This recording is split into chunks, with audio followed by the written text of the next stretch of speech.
saya bersyukur kepada Allah SWT kerana pada pagi ini kita dapat bersama menjayakan program latihan bubur lambung, sumbangan info dan juga dana dari Kosas dengan kerja berjiwa serta penduduk Taman Kosas dan Yayasan Masjid.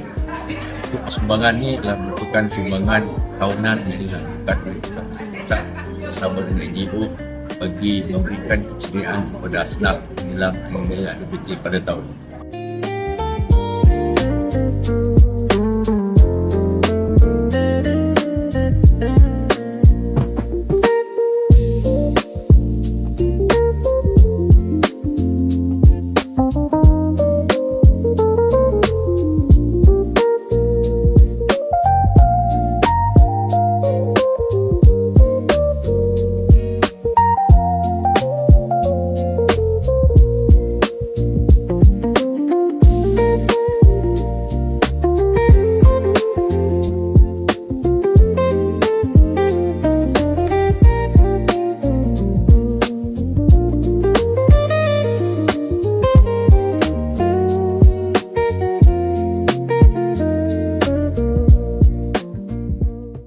Syukur Alhamdulillah selesai sudah projek agihan bantuan asas sembako food aid kepada 40 keluarga asnaf di Masjid Taman Kosas Ampang.